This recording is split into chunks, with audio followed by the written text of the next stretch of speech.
Zoli terlahir dengan tulang punggung yang berbeda sehingga membuat kakinya lumpuh. Ia juga diharuskan berbaring tiap beberapa menit untuk mengurangi rasa sakit di punggungnya. Untuk memeriksa kondisinya, Zoli sering melakukan kunjungan rutin ke dokter.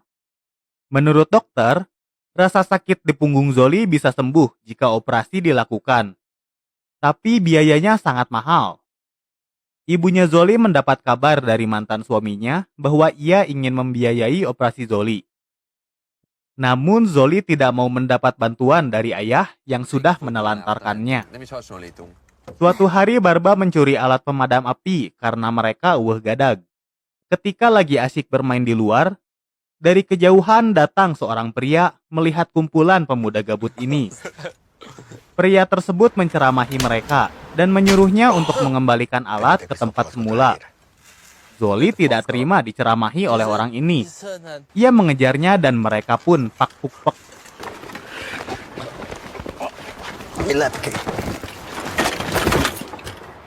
Zoli dan Barba kalah telak. Setelah pemuda gabut ini mulai tenang, si pria membantu Zoli untuk bangun dan memperkenalkan dirinya. Ia adalah Rupasov, mantan pemadam kebakaran. Rupasov menjadi difabel ketika terkena musibah saat memadamkan api 3 tahun lalu. Itu sebabnya Rupasov menceramahi Zoli dan Barba. Daripada gadag memainkan alat pemadam kebakaran, lebih baik pergi ke tempat disko agar mereka mencicipi surga dunia.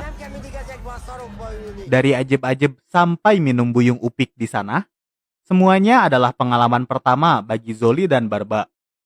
Selain mentraktir mereka, Rupasov mengajak Zoli dan Barba untuk bekerja sama. Ia memerlukan mobil dan pengemudi untuk menjalankan rencananya. Kebetulan Barba bisa mengendarai mobil. Mereka bertiga pun sepakat akan ikut serta dengan rencananya Rupasov. Keesokan harinya, Rupasov menerima nasi uduk dari seseorang yang memelihara banyak anjing. Lalu ia pergi ke sebuah lapangan kosong untuk menemui para gangster. Beberapa menit kemudian juga datang Zoli dan Barba. Si gangster berniat mengusir mereka, tapi Rupasov menjelaskan bahwa yang memanggil mereka semua adalah dirinya. Rupasov diutus oleh pria yang memberinya nasi uduk tadi untuk menemui para gangster. Gangster-gangster diminta untuk meninggalkan kota karena sudah tidak dibutuhkan lagi oleh si pria nasi uduk. Kesal karena dikhianati, para gangster melampiaskannya dengan menusuk kaki Rupasov. Ia menerima tusukan sambil helai dan berkata, "Udah om." Si gangster masih terus mencoba melukai Rupasov. Rupasov mengambil bungkusan yang tadi didapatnya dan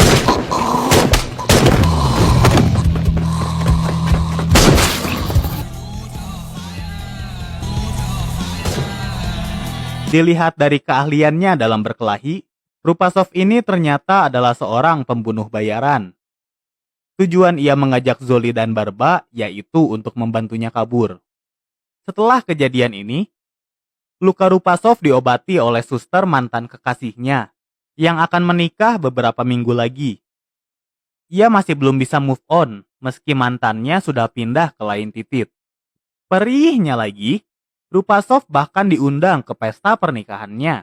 Rupasov menjadi frustasi dan menyalahkan kakinya yang lumpuh sebagai penyebab sang kekasih memutuskannya.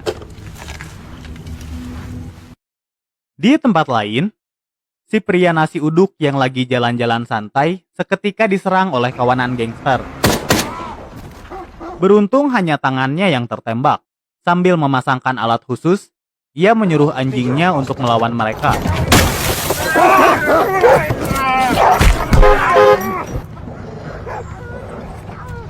Kawanan gangster pun tewas. Besoknya Rupasov kembali bertemu dengan si pria nasi uduk untuk menagih pembayaran atas jasa membunuh para gangster. Pria nasi uduk bernama Rados ini merupakan mafia besar sehingga tidak heran banyak yang mengincarnya, termasuk gangster yang kemarin. Rados lalu memberi tugas baru untuk membunuh 2 orang rivalnya, yaitu seorang pejabat yang berkomplot dengan bos gangster. Rupasov diminta untuk bekerja seorang diri tanpa bantuan orang lain. Sementara itu, Zoli dan Barba melanjutkan hobi menggambar mereka dengan harapan bisa menyaingi popularitas komik Maruko-chan Mereka ingin mengikuti pameran komik setempat, tapi ditolak staf di sana karena ceritanya terlalu mengada-ngada. Di tempat rehabilitasi, Rupasov terus latihan berjalan untuk merebut kembali pacarnya. Ia didatangi Zoli yang ingin bekerja sama sebagai pembunuh bayaran karena komik usulannya ditolak. Rupasov berusaha mengusir Zoli agar tidak terlibat lagi. Meski berusaha untuk bangun, Rupasov tidak bisa berdiri sendiri tanpa bantuan orang lain. Yang bisa Zoli lakukan hanyalah menemaninya berbaring di lantai, karena ia tahu rasanya dipandang tak berdaya oleh orang lain. Rupasov pun memahami Zoli dan mengajaknya menjadi pembunuh bayaran. Tim beranggotakan 3 orang ini lalu memodif kursi roda mereka ke sebuah bengkel. Misi pertama adalah membunuh seorang pejabat korup yang berkomplot dengan gangster.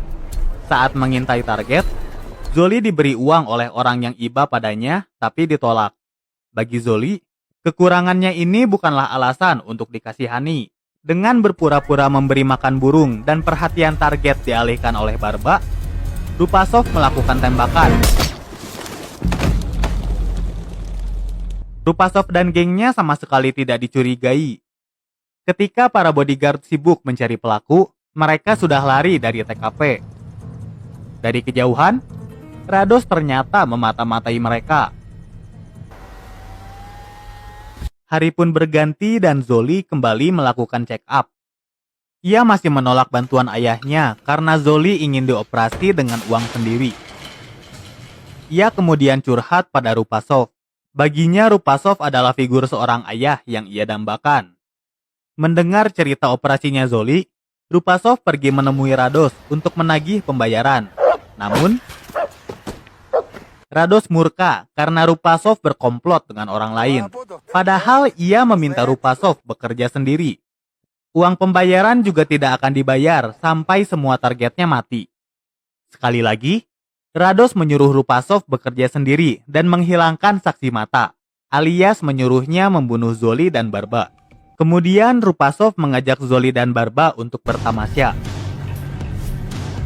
Mereka berada di tengah jalan, layaknya penguasa jalanan.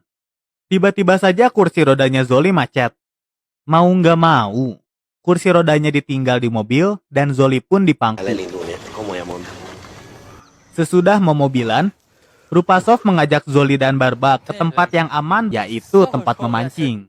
Barba ini selalu sedia X setiap saat, karena nggak mau bararau kelek.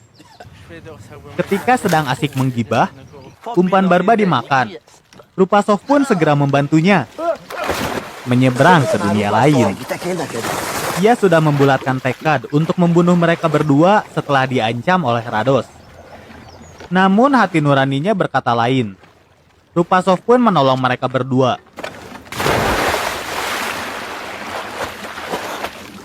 Malam harinya mereka berbaikan. Rupasov memberikan pistol pada Zoli sebagai permintaan maaf dan mengikutsertakan mereka di misi pembunuhan terakhir.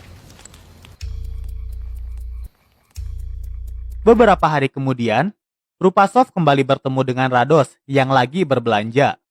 Rupasov melaporkan bahwa rekannya sudah mati dan siap melakukan misi terakhir. Rados percaya dan memberinya hadiah, yaitu daging Godzilla. Namun kebohongannya segera terbongkar ketika Rados melihat Zoli dan Barba masih hidup. Untuk misi pembunuhan terakhir, Zoli dan Barba memodif bantalan duduk mereka untuk menyembunyikan pistol. Kemudian mereka sampai di rumah target. Rupasov menyuruh Zoli menelepon polisi jika ia tidak kembali dalam 20 menit.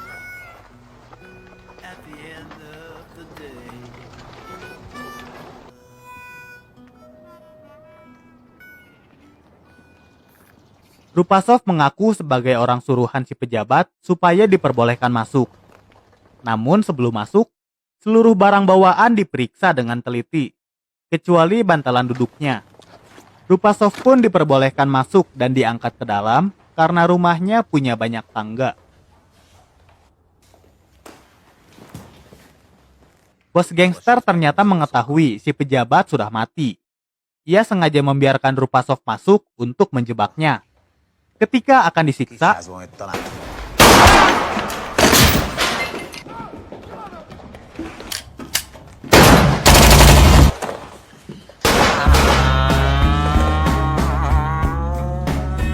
Aksi pembunuhan sukses dijalankan, tapi tidak dengan aksi melarikan diri. Melarikan diri adalah ujian terberat bagi Rupasov. Sambil ngos-ngosan, Rupasov terus melaju dan sampai ke gerbang. Ia berusaha membuka gerbang yang dikunci dengan pistol, tapi pelurunya sudah habis. Rupasov lalu menelepon Zoli dan Barba yang sedang berjaga. Sesampainya mereka di sana, Rupasov menyuruh Barba mendobrak gerbang. Seketika saja terdengar sirine polisi mendekat. Rupasov pun menuduh Zoli telah menelepon polisi, tapi Zoli bersikeras bahwa ia belum meneleponnya. Rencana berganti dan Zoli disuruh pergi mengalihkan perhatian polisi. Sementara Rupasov berusaha kabur, Zoli memberi kesaksian palsu mengenai pelaku yang pergi ke tempat lain. Mereka pun lolos dari incaran polisi. Setelah kejadian tadi, Rupasov masih menuduh Zoli menelepon polisi. Hubungan mereka berakhir di sini dan uang pembayaran akan dikirim ke rumah masing-masing. Kini saatnya Rupasov melapor pada Rudos. Rupasov dibawa ke gedung tak berpenghuni. Rados rupanya berniat akan mengakhiri hidupnya Rupasov sebab telah membohonginya. Akhirnya Rupasov mengerti kalau yang menelepon polisi kemarin adalah Rados. Rupasov lalu digantung dan ditinggalkan.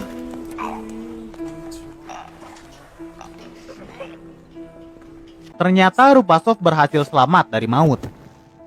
Sebelum Zoli dan Barba dibunuh oleh Rados, ia menghubungi mereka dan mengajaknya untuk kumpul. Mereka akan balas dendam pada Rados. Barba dan tukang bengkel temannya kemudian pergi ke tempat Rados biasa membawa anjingnya jalan-jalan. Tugas mereka adalah memasang GPS pada mobil Rados untuk mengetahui alamat rumahnya. GPS berhasil terpasang, tapi para tukang bengkel nyaris ketahuan. Untung saja mereka pandai berbohong. Rados pun berhasil dikelabui. Di hari yang sama, Rupasov meminta Zoli menemaninya datang ke pernikahan sang mantan. Rupasov benar-benar tidak bisa move on dari mantannya. Sampai-sampai ia naik ke atas panggung cuma buat mengungkapkan perasaannya. Untuk terakhir kali, Rupasov meminta kecupan manja dari sang mantan sebagai kado perpisahan. Mana bisa begitu, Bambang? Jelas permintaannya ditolak. Rupasov lalu disiksa oleh kerabat pengantin pria karena mengganggu jalannya pernikahan. Tiba-tiba datang Zoli yang mengancam mereka dengan pistol pemberian Rupasov.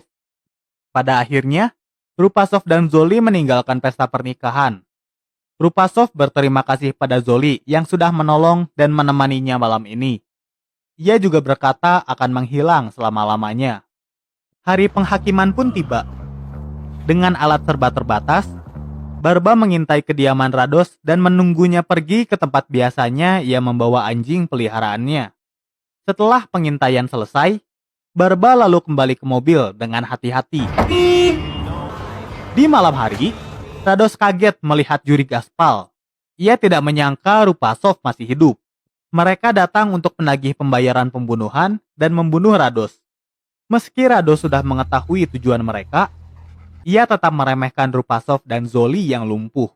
Rados akan memberikan berangkas uang bersama kunci miliknya jika mereka bisa melewati anjing-anjingnya Rados. Namun para anjing akan menyerang jika melihat pistol.